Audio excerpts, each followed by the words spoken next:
Hey guys, Brett Weiss here. Welcome to Tales from a Retro Gamer, episode number 30. I'm going to talk about a fun topic today, one of my favorite video game movies of all time, along with Last Starfighter and Wreck-It Ralph. One of my favorite video game movies is, of course, Tron, as you can tell by my shirt. Now, Tron was released in 1982. I absolutely love the film. The reason I'm talking about it now is because we got Disney Plus. Our son Ryan got us, the family, for Christmas, an early Christmas gift, Disney Plus for a year. And it's really great. In addition to lots of animated classics, it has a really cool high def version, Tron, just in super high def. Now I have the 20th anniversary Tron on DVD with the making of Tron and a lot of special features. But the Disney Plus, if you watch it on Disney Plus, it actually looks quite a bit better in high def. But anyway, speaking of my Tron DVD, I'm going to show you some things in my Tron collection today. But before that, I want to talk a little bit about the perception of the film when it came out, some of the reviews and things like that. And I want to talk a little bit about when I watched the movie for the first time and all that kind of stuff. So, back in the day when the movie came out, Roger Ebert, the late great Roger Ebert, absolutely loved the film. He called it a technological sound and light show that is sensational and brainy, stylish and fun. And Janet Maslin with the New York Times said in the original review back in 1982, its technological wizardry isn't accompanied by any of the old-fashioned virtues, plot, drama, clarity, and emotion, for which other Disney movies or other films of any kind are best remembered. It is beautiful, spectacularly so at times, but dumb. Computer fans may very well love it because Tron is a non-stop parade of stunning computer graphics accompanied by a barrage of scientific-sounding jargon. Its visual effects are wonderfully new. They're loud, bright, and empty, and they're all this movie has to offer.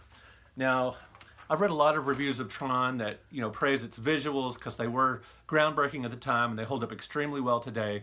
But a lot of people say the plot is muddled and kind of fuzzy, and I can kind of see where they're coming from. But on Roger Ebert and Siskel's, on their old, Gene Siskel's old television program, where they would review and preview movies, they talked about how they liked the fact that, it was a smart movie that didn't hold the viewer by the hand and lead them all the way through it, and that it sort of, left it a little bit open to your interpretation and kind of, to your imagination, and expected the viewer, the viewer's intelligence to be able to follow the plot. And one more contemporary review real quick. Before the internet and IMDb and all of that, were everywhere, Leonard Maltin's guides were, just absolutely critical for, movie reviews and little synopses of movies and stuff like that. And this is the 2000 guide, but Maltin wrote his review of Tron years before that. And just real briefly, he had mixed reactions on the movie as well. Once again, praising the visuals and not so much the story. He says, a computer whiz is sucked inside a powerful computer where he must fight for his life in a giant video game competition. State-of-the-art special effects are stunning, but the story runs out of steam too soon with only Bridges' charisma to keep it afloat. Now, I think Jeff Bridges did a really great job in this film, as did Bruce Boxleitner. The acting was good. I love Flynn's arcade. There's a lot of things to like about the movie, especially the visuals. Just a beautiful, beautiful film. And like I said, it holds up. Watching it today, it looks great. So let me show you just a few things in my collection. Okay, so when Tron came out in 1982, I didn't actually go to the theater to see it for whatever reason. I was 15 years old and a video game fanatic, and you would think that I would have seen it, but for whatever reason, I did not. So I did see it in '89 when I started working at Lone Star Comics. I picked up this magazine published by Starlog, the science fiction video magazine. And what this does, it has some really good reviews of a lot of different science fiction movies. And I was going through the magazine, checking off all the movies that I'd seen and that I wanted to see, and renting them, on VHS.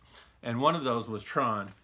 And So I didn't watch Tron until 1982 or 1989, 7 years after it had come out. I really liked it, and I remember one of the things I don't have in my collection are the Tommy figures, the action figures, and Lone Star Comics, where I was working at the time, had some. They were a few years old at that point, but they had them in stock, and they were just sitting on the shelf on these pegs collecting dust. And I would look at them, and they were only like $3 or $4 a piece, and I would think, I should pick those up. They're cheap. They're probably going to be worth more someday. Or I just, I liked Tron. I didn't love it at the time. I liked it a lot. And, you know, it's grown on me over the years. Huge fan of it now. And, but I didn't buy those figures, and now they're gone, and now they're worth quite a bit. I could have had them much cheaper. But I have a lot of cool stuff in my collection, including the VHS. Now, I really like the way Disney did with the white boxes, and it really makes the graphics pop. And, you know, being a collector slash hoarder, I have the DVD, but of course, I'm going to keep my VHS as well because it looks really cool on the shelf. And Video Game Illustrated magazine, published in 1982. If you want a contemporary look at the film from a video game magazine's perspective, you get that. It's got a nice spread there on the film. It's got several pages on the making of the film. And so that's a neat item in my collection. I have the Tron storybook, aimed at kids, obviously, but it's a neat book. Has some neat images from the film. So yeah, that's pretty cool. Hard to find. And similarly, I have the Computer Age Activity Book, and that's pretty neat. I find most of these kind of books at Half Price Books. That's a chain in the Midwest, and there's a lot of stores in Texas. And not the best looking book. I love the cover, and obviously it's unused. I'm sure I'll never build a Tron mobile, but I do like to have the book in my collection. It looks neat. And let's see here. Now, back when Blockbuster was closing all their stores, they were selling the little cards that would, you know, the card backings and the little cards they would put on the aisles for the movies. And we bought a bunch for some of our favorite films, including Tron. I saw a bunch of duplicates of these for different movies, but only saw one Tron at all the Blockbusters I went to, and so glad to find this. That's pretty neat. It's just a little card, but pretty cool. And of course, I have the paperback novelization of Tron.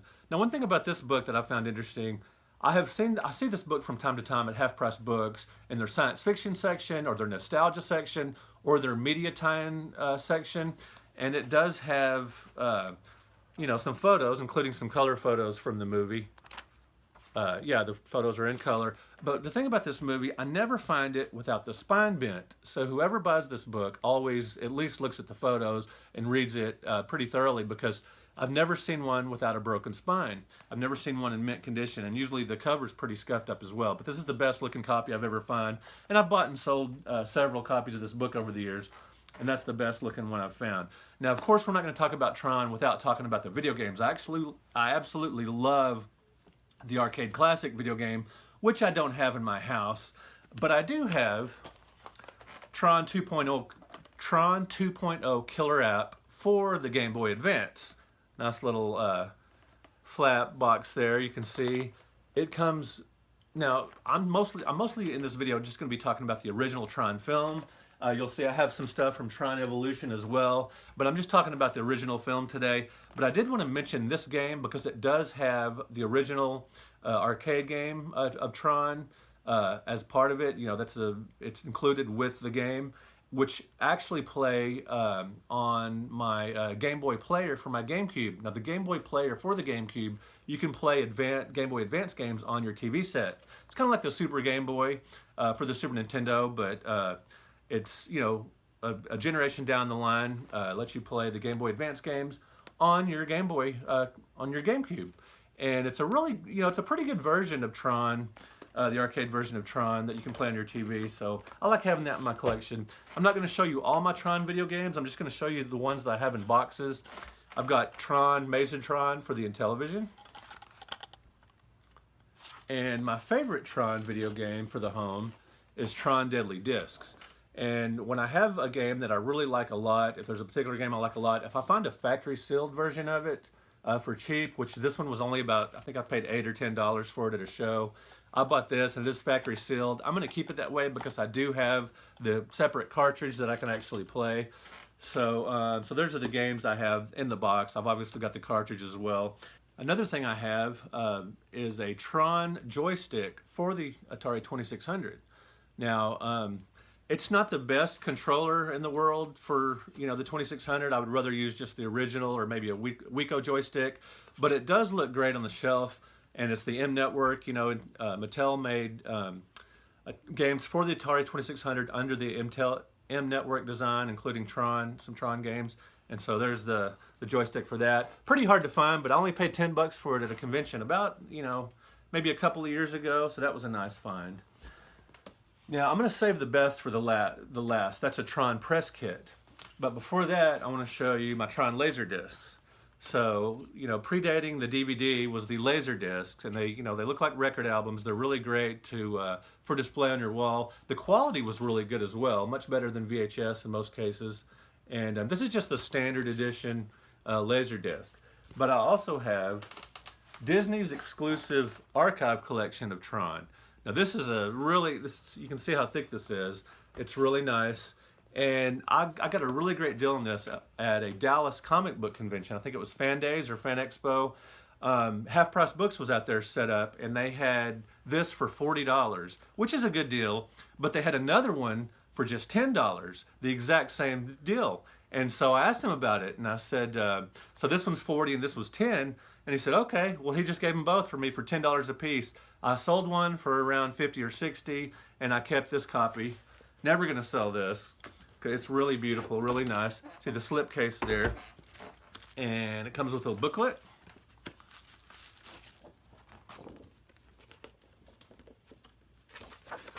With photos and some information about the film. Really neat.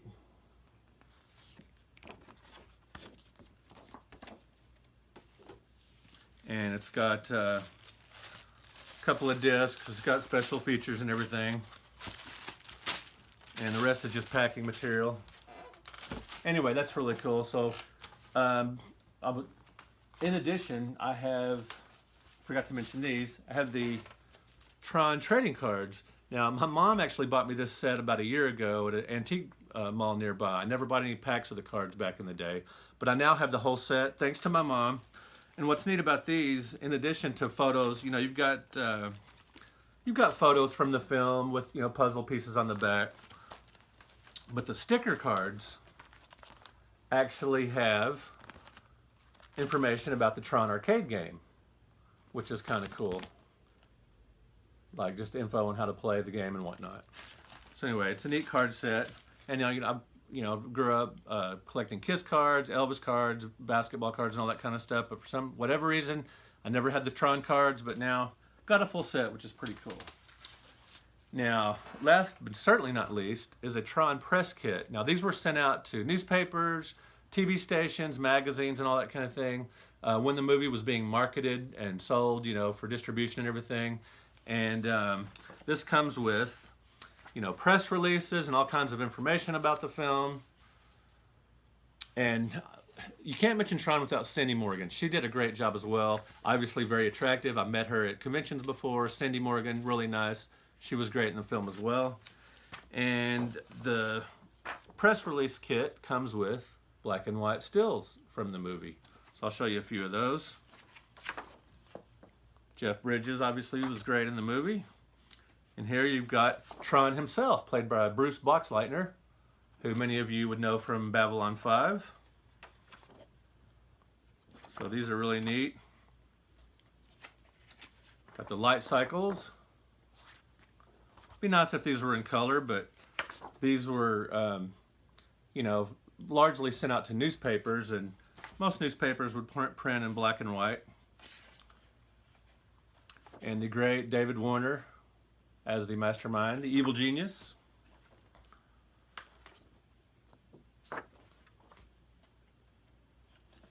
The scientific duo of Cindy Morgan and Bruce Boxleitner. Very nice picture there. And on, just got a couple of more here. And this last one here is actually writer-director Steve Lisberger, the mastermind behind Tron. Alright guys, so there is and it comes with this neat folder here. Alright, so those are items in my Tron collection. Like I said, there's some things I don't have, but I keep going to shows, video game shows, comic shows. Every once in a while I'll add a Tron item to my collection. And so, in the comments below, what special items do you have? Do you have anything in your Tron collection? And what did you think about the film? Do you think it's just, mostly great because of the visuals? Or do you actually like the storyline as well? So comment below what you think of the Tron film and what nifty Tron items you might have.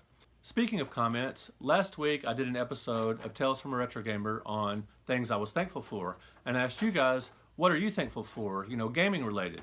And I did get some interesting responses. Ms. So said, I'm thankful for my Christmas bonus this year so that I can finally buy a Switch, which has come out with versions of older point and click games that I used to love, like the Cyber series, for example. I love new versions of retro games, always interesting. Happy Thanksgiving, dude. Thank you for that. Next, the Retro Grab Bag Show says, I need that Starplex controller for the 2600, and I just got a Super Game Boy for the first time. It's been great playing Mario Land 2 on the big screen. Great video and happy Thanksgiving. I agree, it's really cool playing Super Mario Land 1 and 2 on the Super Game Boy, same on the bigger screen. All right, thanks guys for those. All right guys, so one more thing. So if you subscribe to my Patreon on the $8 level or higher, you get to ask a couple of questions each month that will appear in a video. Pete Noel this week asked, what is your opinion of the Fairchild Channel F? Okay, so that's a good question. The Fairchild Channel F came out in 1976, a year before the Atari 2600. It was the first true cartridge-based video game console. And actually, in 76, I was 9 years old, and my two best friends each had a Fairchild Channel F. Troy and Gerald. One lived down the road, and one of these friends lived next door to me. So I had easy access to the Fairchild Channel F the first year it was in production. That was awesome. Now, I really enjoyed it. I had played Pong before in the home and in the arcades, and I'd played some other games like Midway's Gunfight and some electromechanical machines and pinball. But I thought it was awesome that here it was, you could have a video game console in your house where you could switch out the cartridges. I absolutely love that. And to me, it was an absolute necessity for the home, like the telephone or the TV or something like that. Even though I didn't have one, I thought it was great that they did. And I remember just great memories playing Shooting Gallery and Hangman. Real simplistic, really blocky games, but I had a lot of fun playing them. And obviously today, the system, I mean, it's not a great system to play it today. It's very primitive. If I'm going to play a system from that era, it's going to be the Odyssey 2 or the Atari 2600 or a little later the Intellivision. But I do have fond memories of the Fairchild Channel F, and it is still playable today. There's a whiz-ball game that's a lot of fun that's sort of similar to Pong that you might check out if you ever do play the Fairchild Channel F. And the other question Pete Noel asked is, why do you not like role-playing games? He was reading my 100 Greatest Console Video Games book, and he came across, I'd mentioned a couple of times in that I'm not a huge fan of role-playing games, although I have spent a lot of time with the original Legend of Zelda and Link to the Past, but I'm just not into, those are action-oriented role-playing games, which, I kind of like, but I'm just not a huge fan of the games. For my books, I can look at them objectively and point out which ones have the best features and everything. But personally, I'm just not a huge fan. To me, they're kind of slow, and I don't have the really patience for them. I'd rather start off, hacking enemies and slashing enemies with a sword, lopping their heads off right away instead of wandering around for 30 minutes looking for a sword. I don't have the best sense of direction, so I'm not a big fan of wandering around all these worlds. I tend to get turned around or lost or backtracking. I can't remember which area I've been to and which one I haven't. Just not a huge fan of role-playing games. I don't necessarily have the patience to, get all these magic spells and figure out which ones go with what. And I just prefer, just straight up action games. Like, in the modern era, I like the 3D hack and slash games like God of War, Maximo, and things like that. All right, guys, thank you so much for watching this video. Everyone, I really appreciate it. Thank you for liking. Thank you for subscribing to the channel. That means a lot. I will talk to you guys next week. Peace out. Just come on. All right. Don't hurry.